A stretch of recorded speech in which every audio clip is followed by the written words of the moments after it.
Is Donald Trump making a big mistake with his tariffs?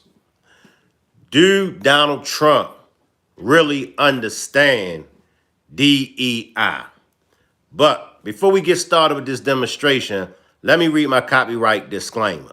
Copyright disclaimer under Section 107 of the Copyright Act of 1976. Allowance is made for fair use for purposes such as criticism, comment, news reporting, scholarship, and research.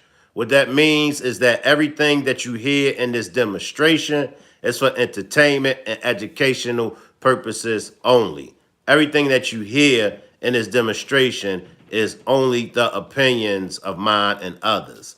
It's all allegedly. Salute to the replay gang. Salute to all my moderators. Salute to the chat. Salute to you, him, and her. Salute. Salute, Jamie. I see you down there. Salute, Jamie. Now, when it comes to Donald Trump, I've always said 70% of the things that he do and say, I agree with it. 30% of the things that Donald Trump do and say, I disagree with it. I disagree with the DEI. And that's why I'm raising the question, do he really understand exactly what DEI means and what it stands for? Second, I disagree with the tariffs. I understand where he's coming from, don't get me wrong. But to go after Canada has always been like a best friend of ours. Canada has always been like a big brother. Canada has always been on our side. So to go after Canada, that says a lot, and then it's just not the right thing to do. My opinion, with the executive orders and the things that he's trying to accomplish, I think that Trump is doing too much. I'm in agreement with a lot of it, but when you come and you try to take back from the people what the people have been doing for years, you gotta slow walk it. You can't just come in and just start chopping everything down. Give people time. Put a time limit on it. You got 4 years in office. Put a time limit on these things. Okay, in 18 months from today, we'll be cutting this program. In a year, in 2 years of this date, we'll be cutting this program. In 3 years of this date, we'll be cutting this program. Cut the programs, take certain things away. However, you gotta give them time. You gotta slow walk it. But let's get into the exactly tariffs as well as the DEI. We're gonna start off chopping it up about the tariffs. All right. Salute, Miss Parker. Salute, Miss Parker. I see y'all down there. We're gonna start off talking about the tariffs. How do y'all feel about the tariffs? Are y'all in agreement with Trump, or do y'all disagree when it comes to Trump imposing these tariffs on these different countries like China, Mexico, and Canada? Let me know how y'all feel. Was hit with a 25%. President Trump ordered tough new tariffs on America's top 3 trading partners, China, Mexico, and Canada. Its northern neighbor was hit with a 25% tariff on all exports to the US, except for a lower 10% rate on energy and oil. Hours later, Canada's Prime Minister Justin Trudeau responded with a 25% levy on many American goods, solemnly saying, quote, "We didn't ask for this," unquote. Joining me now is Chrystia Freeland. She served as Canada's Deputy Prime Minister and Finance Minister under Trudeau until she resigned in December. Her move helped bring down Trudeau's premiership. She's now one of the frontrunners to replace him in upcoming party elections. Chrystia Freeland, pleasure to have you on. So Donald Trump says, thank you. Donald Trump says The reason he's doing this is, the ask, and this is the justification, is the fentanyl trade, the fentanyl that is coming in from Canada and Mexico. The bizarre part about this is not a lot of fentanyl comes into the United States from Canada. I mean, I think the latest numbers we have is, 43 pounds coming out of Canada and 21,000 pounds coming out of Mexico. So what you've negotiated with Donald Trump before over the NAFTA renewal renegotiation. Why is he doing this to Canada? What is the motivation? It can't really be fentanyl. What are y'all thoughts? Ms. Parker says he said Americans are going to be upset about the tariffs. Ms. Parker says, I don't like it, but Shank, what can we do? Those up north are really going to hurt. I love Herbert says Canada receives 56% of their money from the USA trade. US is 1.6%. Canadians' tariffs are non-issues. Saga says got to have our own oil. I love Herb too says tariffs are not an issue. All right, let's get back, y'all. Let's get back.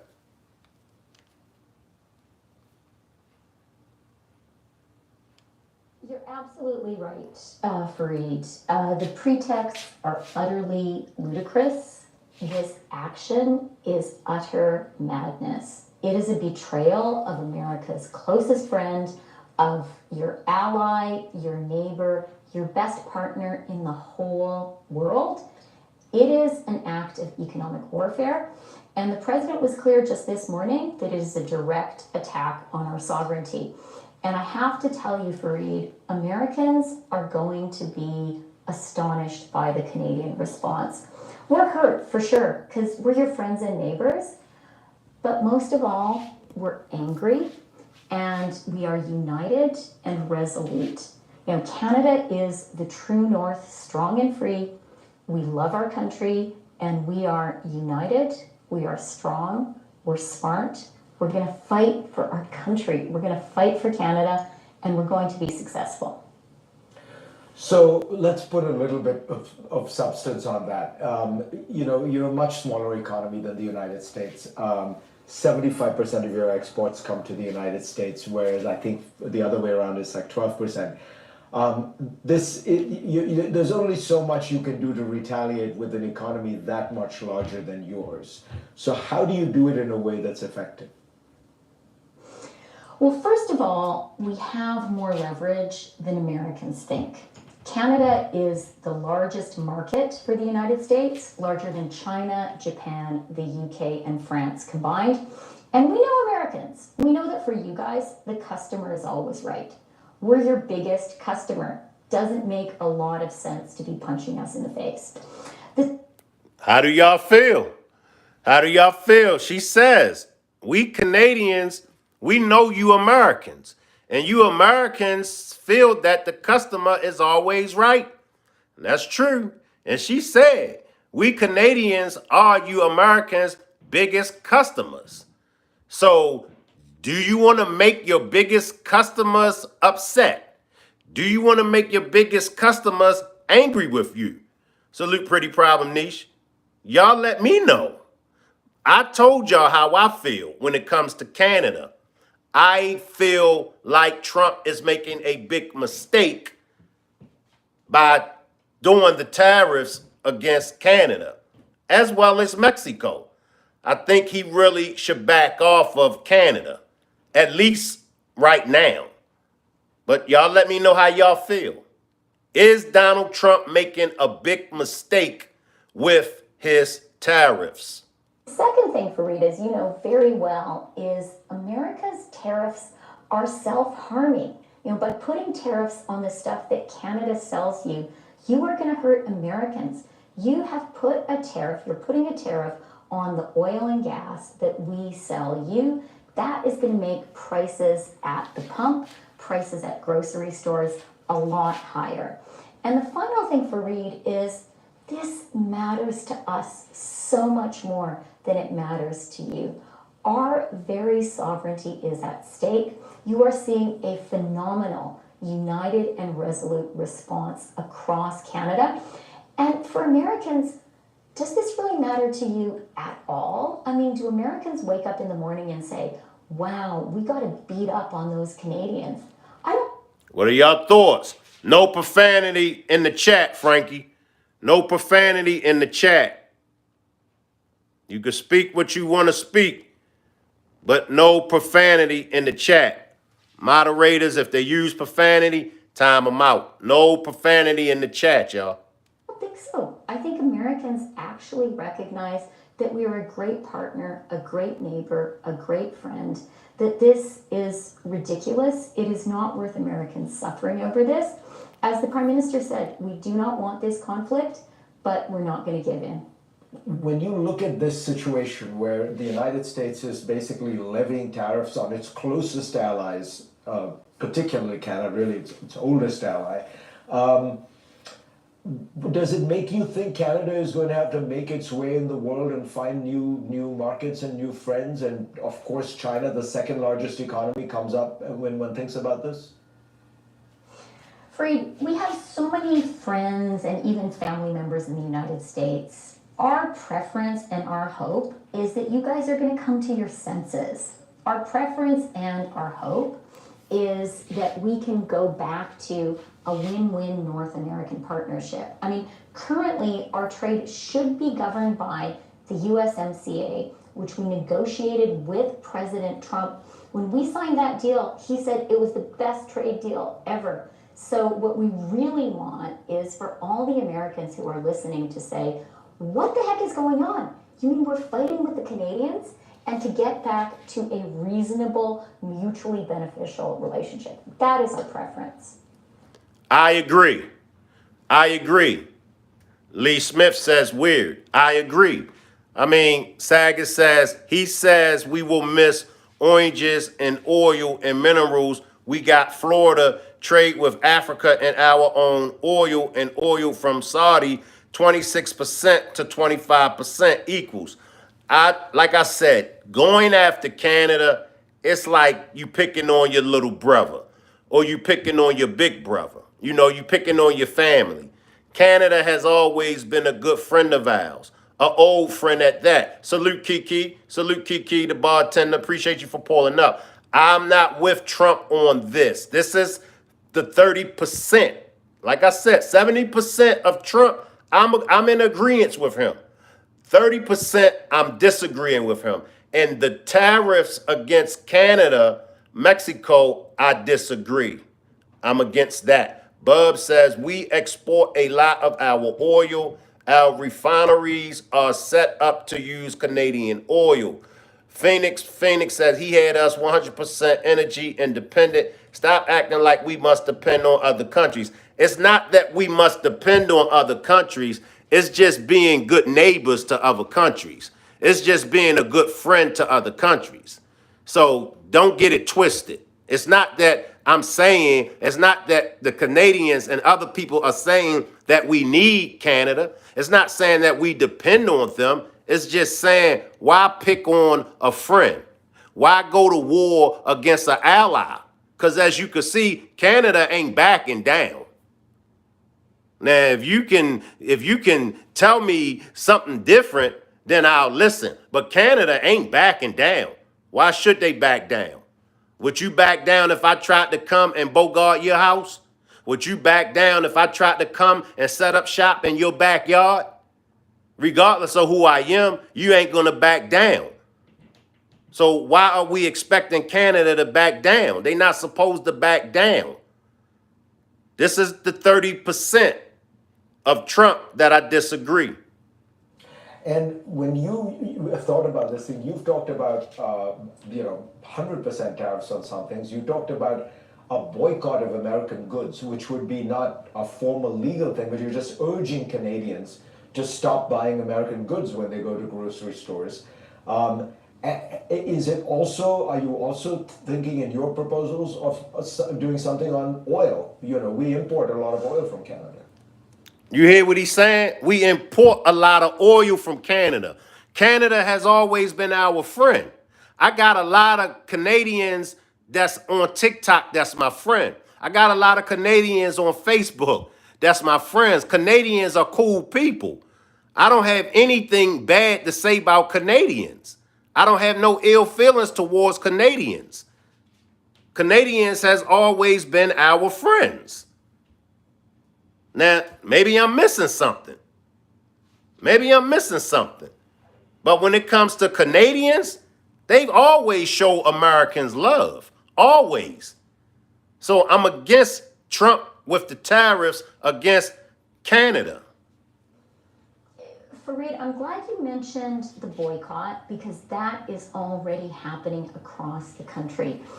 Americans have to understand how hurt and frankly how furious Canadians are. Our sovereignty is being challenged. And so, yeah, regular Canadians across the country are coming up with ways to stand for Canada, to fight for Canada, to defend Canada, but mostly to say to our American neighbors, guys, just cut it out. Just stop it. This is a terrible idea. And yes, we are going to use all the tools in our toolbox. You mentioned a little bit earlier how the United States depends on China for critical minerals and metals that you need for semiconductors, that you need to build electric vehicles. Well, guess who also produces those? Canada. You depend on us for a lot, and we are happy to work together, but it's got to be a two-way street.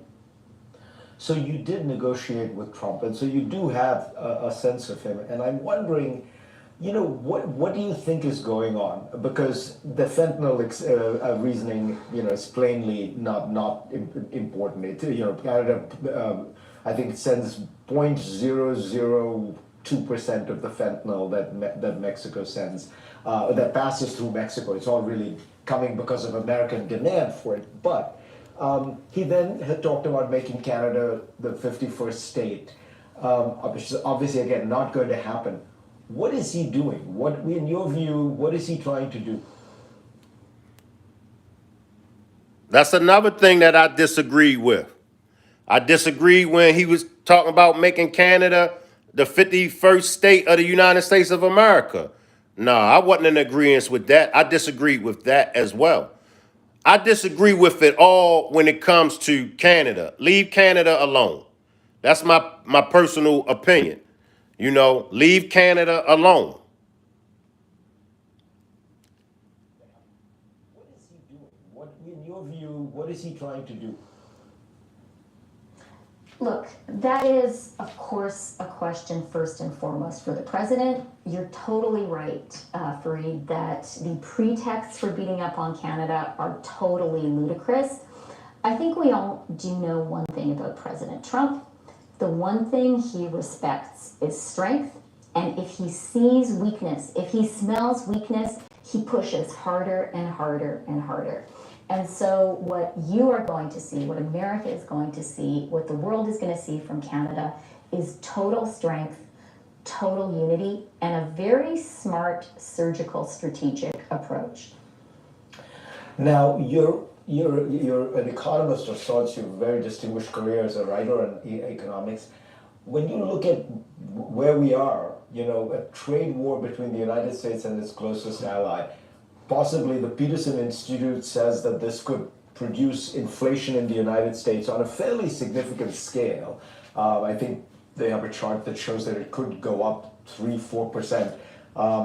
Does that leave you thinking we're entering, you know, a kind of a much less prosperous world? Because, I mean, economics is meant to be about win-win, not win-lose. This almost feels like lose-lose, because both economies, the US and Canada, will be worse off after all this.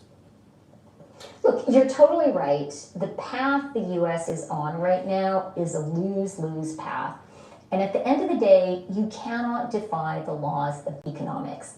You're exactly right to say the people who are going to suffer from this the most are Americans, including the Americans who voted for Trump. I mean, the president has decided now to make gas in the United States more expensive.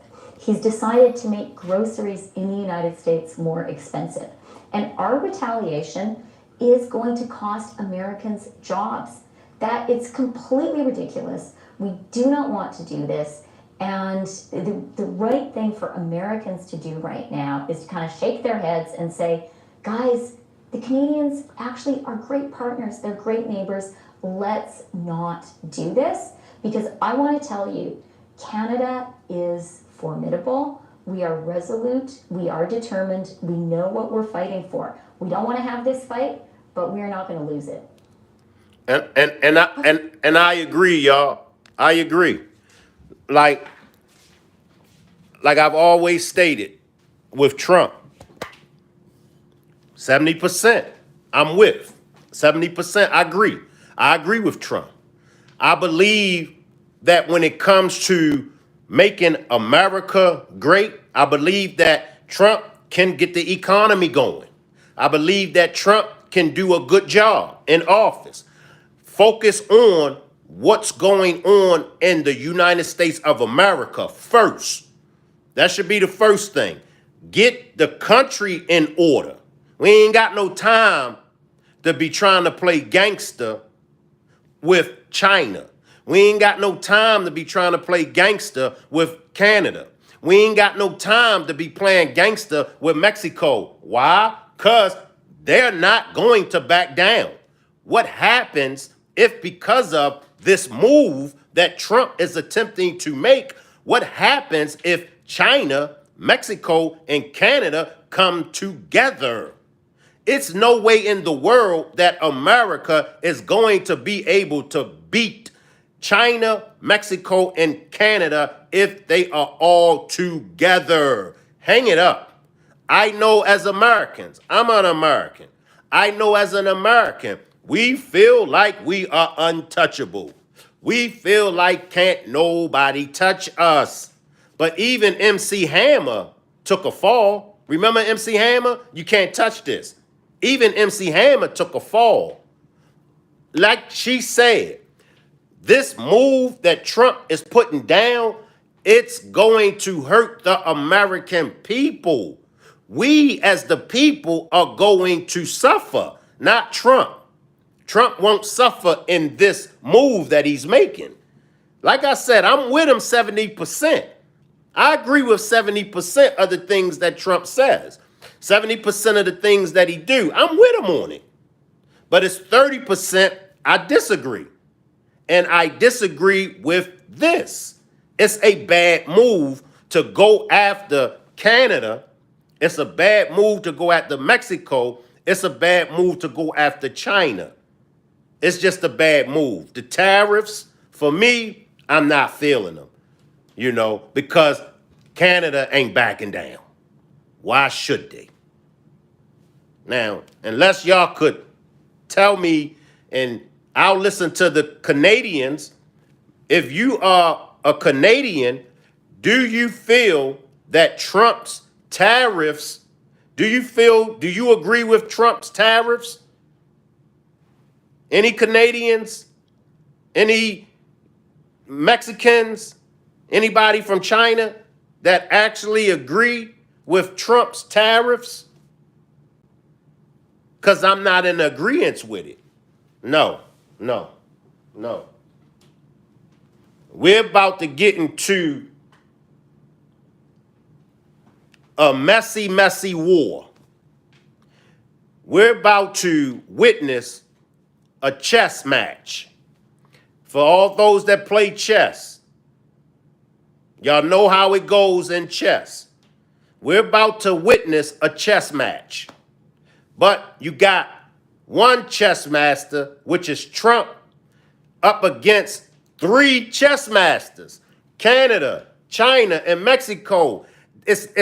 We're not going to win that battle. We're not going to win that war. We're not. So in this, as Americans, we just need to sit this out. I want to go to the DEI.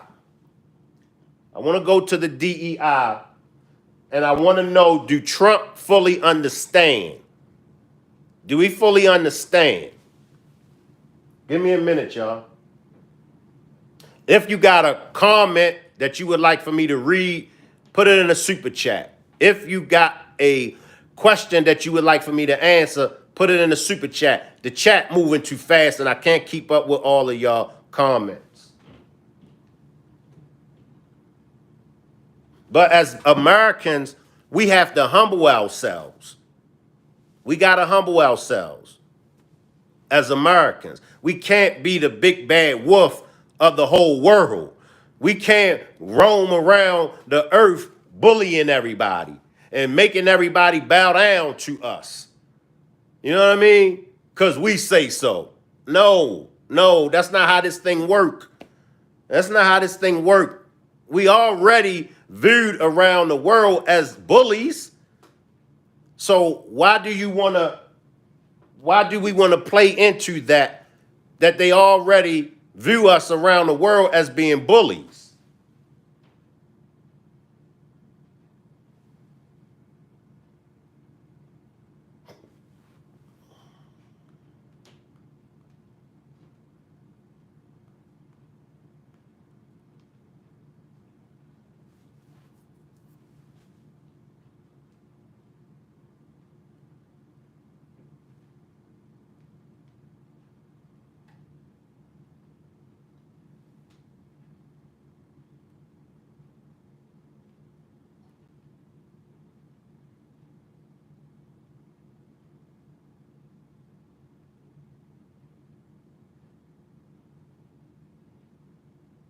All right, let's chop it up about the DEI. Trump refers to the DEI. Let's chop it up, y'all.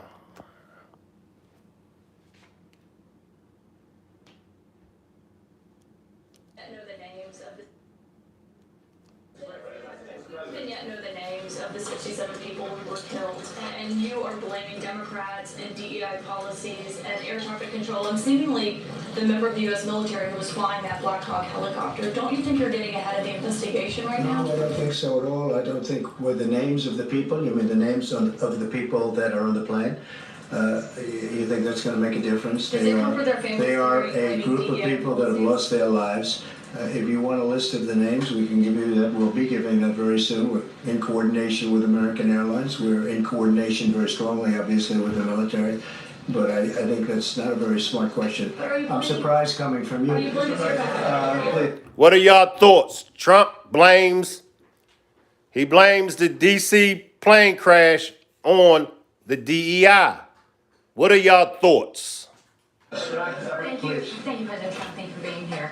Based on your analysis so far, do you have a sense of who is at fault? If it was the plane, the helicopter, air traffic control, and can you assure people that it is safe to fly in and out of D.C.? Well, I've given you the analysis, and the analysis was it was based on vision.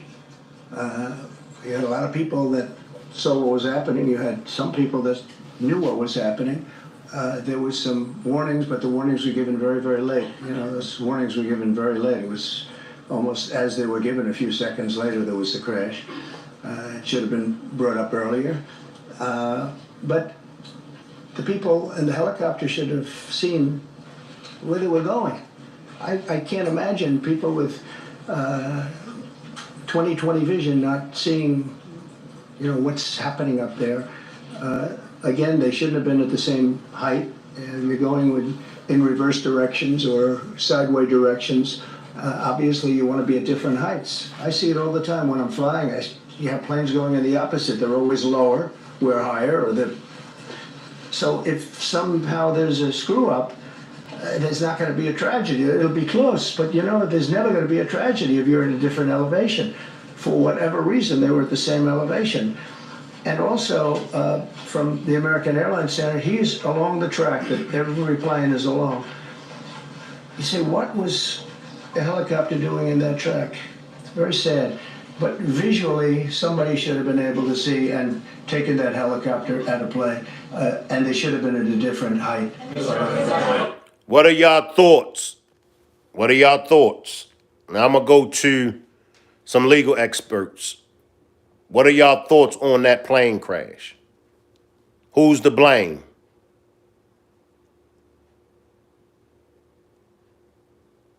Who's to blame?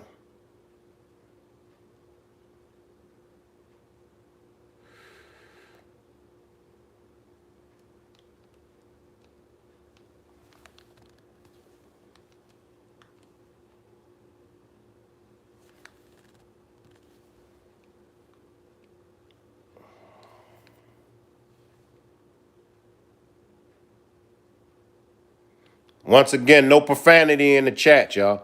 Be respectful in the chat. For joining us. We do want to go out right now to the White House. Just moments ago, President Trump signing some executive orders inside the Oval Office. We do have that tape playback right now. Let's listen in. We thought we'd let you watch. If we could, I'd ask Will to explain the first, but really more importantly, explain the second, and we'll start signing. Go ahead, please. Yes, sir. Just 2 items for your signature today. The first is the formal commission appointing Chris Rochelot to be the Deputy Administrator of the Federal Aviation Administration. Right. And since the commissioner position since the administrator position is currently vacant, he will act as the administrator since he's now been appointed deputy. And he's a very capable guy. Extremely experienced in aviation and highly regarded in the industry and in government.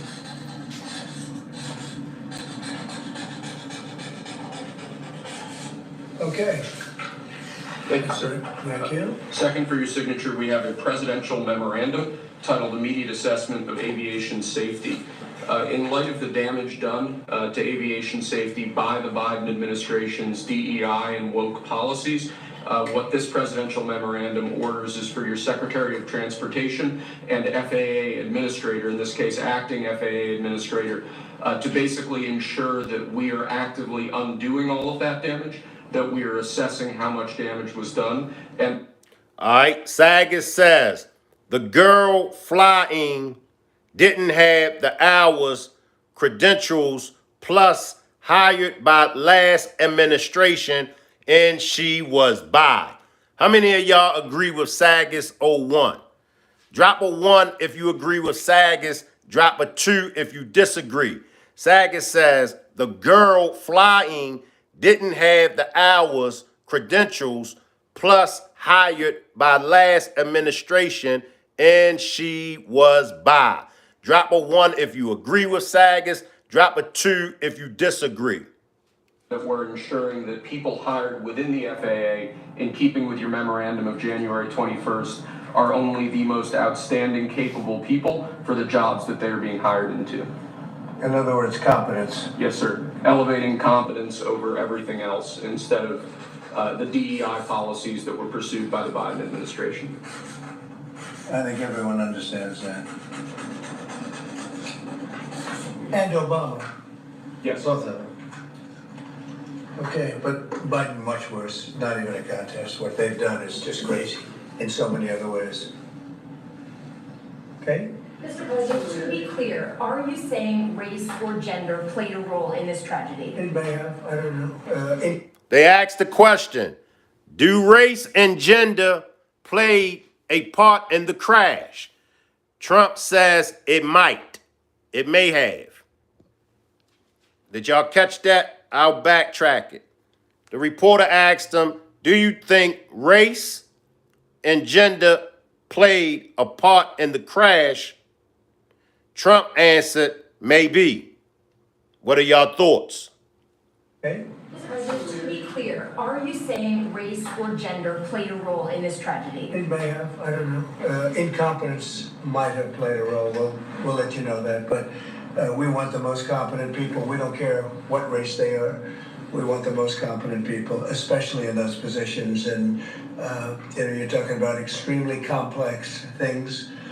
And if they don't have a great brain, a great power of the brain, they're not going to be very good at what they do, and bad things will happen. Mr. President, there's a problem. So he said it doesn't care what race. He doesn't care what color, what race. All he's concerned is if they are capable of doing the job. So why do so many people talk about Trump being racist when he mentions anything about the DEI? I'm not sure, you all. That's why I'm asking y'all. That's why I'm asking y'all.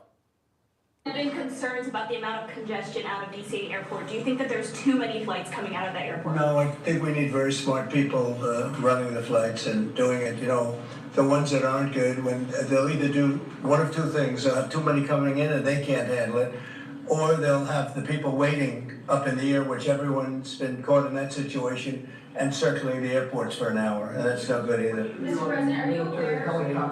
Military helicopter training flights that are flying around National Airport all the time, what's your view? Should they be pulled back? It's fine if they're in the right locations and if they're not at the same levels. I mean, if a plane coming in is at 300 feet or 400 feet and a helicopter's training at 300 or 400 feet, why would they be up 500 feet higher? So certainly, and that to a certain extent is the air traffic controller. Wait, please, wait just a second. You feel like what happened last night was preventable? I do, yeah, oh, absolutely. And obviously, that was something that should not have happened. And we're not gonna let it happen again. Yes, please. So they just asked him, did he feel like the plane crash in DC could have been preventable? He said, sure. He said, sure, it could have been preventable. He said it won't happen again. Mr. President, on a slightly different subject, on your Canada and Mexico tariffs, will oil be included or excluded from those tariffs? So we'll be announcing the tariffs on Canada and Mexico for a number of reasons. Number one is the people that have poured into our country so horribly and so much. Number two are the drugs, fentanyl, and everything else that have come into the country. And number three are the massive subsidies that we're giving to Canada and to Mexico in the form of deficits. And I'll be putting the tariff of 25% on Canada and separately 25% on Mexico. And we will really have to do that because we have very big deficits with those countries. Those tariffs may or may not rise with time. Will oil be part of that, though, because we get oil from Canada? Oil is going to have nothing to do with it as far as I'm concerned. Oil has nothing to do with it. You want 30,000 new beds there. Is there a possibility that will increase, or is 30,000? It could increase, yes. What would be the maximum? It depends, but countries that won't take back their criminals that they sent into us, you know, they sent them to us. They put them into the caravans and they came in. As sure as you're standing there, they were sent by those countries.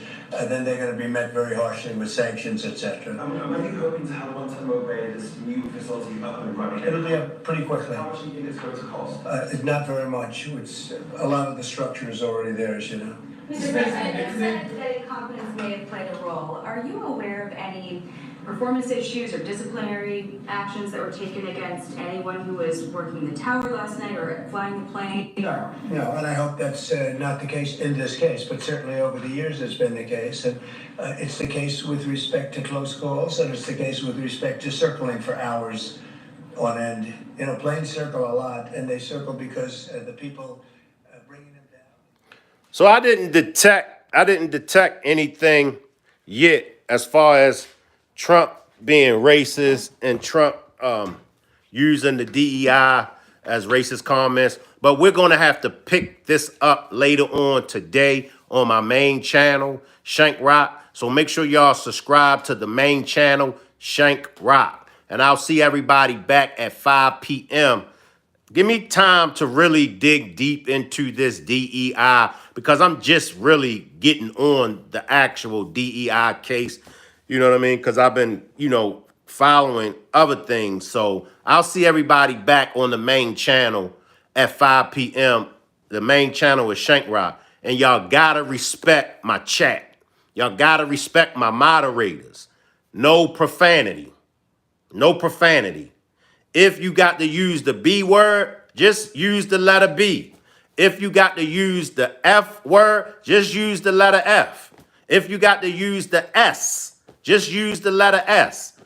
No profanity in my chat. No disrespecting my moderators and no disrespecting each other. Y'all don't got to call each other's names. You ain't got to call a person an idiot. You ain't got to call a person a dummy just because they don't know what you know. This is grown folks conversation only for the grown folks. Now, if y'all can't respect what I ask y'all, then I don't need y'all over here. And my moderators will time y'all out. I welcome everybody's opinion. I love to hear y'all perspectives, but y'all got to do it respectfully. All right? That's all I ask. Just do it respectfully. And you could disagree with me. You could agree with me. You could disagree with Trump. You could agree with Trump. You could like Biden. You could hate Obama. I don't care about any of that. I want to hear your opinions. All right? But y'all got to do it respectfully. Salute everybody, and I'll see y'all at 5 p.m. I appreciate that super chat, Sagas. And once again, that's how you get your question answered. That's how you get your comment read. Just purchase a super chat. All right? Salute, and I'll see everybody back at 5 p.m. on the main channel, Shank Rock.